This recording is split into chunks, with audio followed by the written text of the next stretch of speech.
नमस्कार दोस्तों, अगर आप अपने जीवन को बेहतर बनाना चाहते हैं तो आप मेरे चैनल को सब्सक्राइब जरूर कीजिएगा। शारदीय नवरात्रि के प्रथम दिन मां शैलपुत्री, दूसरे दिन मां ब्रह्मचारिणी की पूजा लोगों ने पूरे विधि विधान से की। आज नवरात्रि का तीसरा दिन है। आज के दिन दुर्गा मां के तीसरे स्वरूप देवी चंद्रघंटा की पूजा उपासना की जाएगी। मान्यता है कि आज आश्विन मास के शुक्ल पक्ष की तृतीया तिथि को मां चंद्रघंटा की पूजा करने से दाम्पत्य जीवन में खुशियां आती हैं। ऐसे में यदि आप चाहते हैं कि आपकी शादीशुदा जिंदगी सुखमय रहे तो आज के दिन देवी चंद्रघंटा की पूजा जरूर करें। श्रद्धा भाव से पूजा अर्चना करने से मां की कृपा अपने भक्तों पर बनी रहती है और सुख समृद्धि की प्राप्ति होती है। मां पार्वती का रौद्र रूप है मां चंद्रघंटा। पौराणिक कथाओं के अनुसार मां पार्वती ने राक्षसों से युद्ध करने के लिए रौद्र रूप धारण किया था ताकि इनसे मुक्ति मिल सके। आइए जानते हैं मां चंद्रघंटा की विधि विधान से पूजा करने के लिए शुभ समय, मुहूर्त, पूजन विधि, महत्व, मंत्र आदि के बारे में विस्तार से। दोस्तों, वीडियो शुरू करने से पहले आप लोगों से प्रार्थना है कि मेरे वीडियो को लाइक करके कमेंट में जय माता दी लिखकर माता रानी के दरबार में अपनी हाजिरी अवश्य लगाएं। नवरात्रि के तीसरे दिन मां चंद्रघंटा की पूजा करने का शुभ मुहूर्त। यदि आप जीवन में खुशहाली बनाए रखना चाहते हैं तो आज नवरात्रि के तीसरे दिन मां चंद्रघंटा की पूजा नियमानुसार और शुभ मुहूर्त में ही करें, तभी लाभ होगा। पूजा करने के लिए शुभ समय लाभ काल में सुबह 10:45 से लेकर दोपहर 12:10 तक है।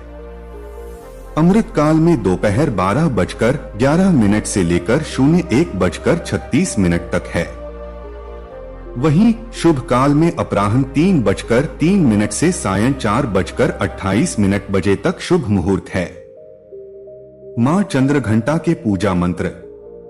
या देवी सर्वभूतेषु मां चंद्रघंटा रूपे संस्थिता। नमस्तस्यै नमस्तस्यै नमस्तस्यै नमो नमः। पिंडच प्रवरारूढ़ा चंडकोपास्त्रकैर्युता। प्रसादं तनुते मह्य चंद्रघंटेति विश्रुता। देवी चंद्रघंटाय नमः। मां चंद्रघंटा को पसंद है ये भोग। मां दुर्गा के सभी स्वरूपों की पूजा करने के दौरान अलग अलग तरह के भोग लगाए जाते हैं।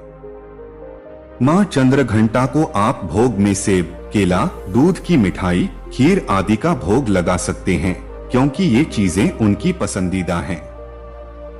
मां चंद्रघंटा का पसंदीदा रंग और फूल। यदि आप माता चंद्रघंटा को पूजा में कोई फूल चढ़ाएं तो उनका पसंदीदा फूल सफेद कमल चढ़ाएं। आप पीले रंग का फूल, लाल गुड़हल भी अर्पित कर सकते हैं। मां चंद्रघंटा की पूजा का महत्व। आप आज के दिन मां चंद्रघंटा की पूजा विधि विधान सच्चे मन और श्रद्धा भाव से करें तो आप पहले से अधिक साहसी और निडर हो सकते हैं। कुंडली में मौजूद शुक्र ग्रह से संबंधित दोष भी दूर होता है। ऐसा इसलिए क्योंकि मां चंद्रघंटा का संबंध शुक्र ग्रह से भी है। यदि आप अपने परिवार में सुख समृद्धि लाना चाहते हैं तो भी देवी की पूजा करने से लाभ होता है। इससे वे प्रसन्न होकर परिवार की रक्षा करती हैं। शादी में रुकावट आ रही है तो दुर्गा के इस स्वरूप की पूजा करने से रिश्ता जल्दी तय हो सकता है। शादी में आ रही अड़चनें दूर होती हैं। जो लोग बहुत जल्दी गुस्सा हो जाते हैं, तनाव अधिक लेते हैं, उन्हें मां चंद्रघंटा की पूजा जरूर करनी चाहिए। मां चंद्रघंटा की पूजा करने की विधि। सबसे पहले आप सुबह उठकर स्नान आदि से निवृत्त हो जाएं। पूजा घर की साफ सफाई कर लें। मां चंद्रघंटा की तस्वीर या मूर्ति स्थापित करें। अब जलाभिषेक करें। नैवेद्य, दीप, सफेद कमल या लाल गुड़हल का फूल, कुमकुम, अक्षत, सिंदूर आदि अर्पित करें। पूजा के दौरान देवी के मंत्रों का उच्चारण करते रहें। उन्हें खीर, दूध से बनी मिठाइयों का भोग लगाएं। कथा सुने या पढ़े। आरती करने के बाद मां चंद्रघंटा से अपनी इच्छाओं की पूर्ति होने की प्रार्थना करें। उनसे आशीर्वाद मांगें। व्रत कथा। चिरकाल में महिषासुर नामक असुर का आतंक बढ़ गया था। उसके आतंक से तीनों लोक में हाहाकार मच गया था। भगवान द्वारा प्रदत्त अतुल बल से महिषासुर बहुत शक्तिशाली बन गया था। वह शक्ति का दुरुपयोग कर स्वर्ग पर अपना आधिपत्य जमाना चाह रहा था। इस प्रयास में वह लगभग सफल भी हो गया था। उस समय स्वर्ग के देवता भयभीत हो उठे। स्वयं स्वर्ग इंद्र नरेश भी चिंतित हो उठे। महिषासुर स्वर्ग का सिंहासन पाना चाहता था। उस समय सभी देवता ब्रह्मा जी के पास गए और उनसे सहायता मांगी। ब्रह्मा जी बोले, वर्तमान समय में तो महिषासुर को परास्त करना आसान नहीं है। इसके लिए हम सभी को महादेव के शरण में जाना पड़ेगा। उस समय सभी देवता सबसे पहले जगत के पालनहार भगवान विष्णु के पास गए और उनसे सहमति लेकर सभी महादेव के पास कैलाश पहुंचे। स्वर्ग नरेश इंद्र ने आप बीती महादेव को सुनाई। स्वर्ग नरेश इंद्र की बात सुन महादेव क्रोधित होकर बोले, महिषासुर अपने बल का गलत तरीके से प्रयोग कर रहा है। इसके लिए उसे अवश्य दंड मिलेगा। उस समय भगवान विष्णु और ब्रह्मा जी भी क्रोधित हो उठे और उनके क्रोध से एक तेज प्रकट हुई। यह तेज यानी ऊर्जा उनके मुख से प्रकट हुई।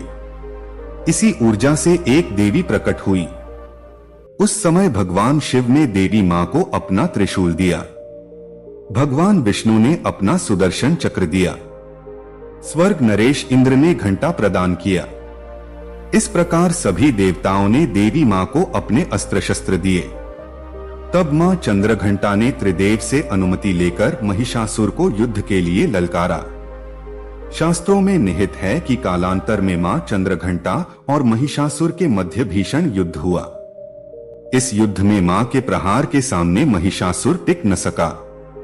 उस समय महिषासुर का वध कर मां ने तीनों लोकों की रक्षा की। तीनों लोकों में मां के जयकारे गूंजने लगे। कालांतर से मां चंद्रघंटा की पूजा उपासना की जाती है। मां अपने भक्तों के सभी दुख हर लेती हैं। साथ ही सुख, समृद्धि और शांति प्रदान करती हैं। आथ साधक श्रद्धा भाव से शारदीय नवरात्रि के तीसरे दिन मां चंद्रघंटा की उपासना करते हैं। दोस्तों, आशा करते हैं यह वीडियो आपको बहुत ही अच्छी जानकारी प्रदान किया होगा। दोस्तों, वीडियो के अंत में आपसे यह प्रार्थना है कि अगर आपने मेरे चैनल को सब्सक्राइब नहीं किया है तो सब्सक्राइब करके वीडियो को लाइक करें और यह वीडियो अपने दोस्तों में शेयर जरूर करें।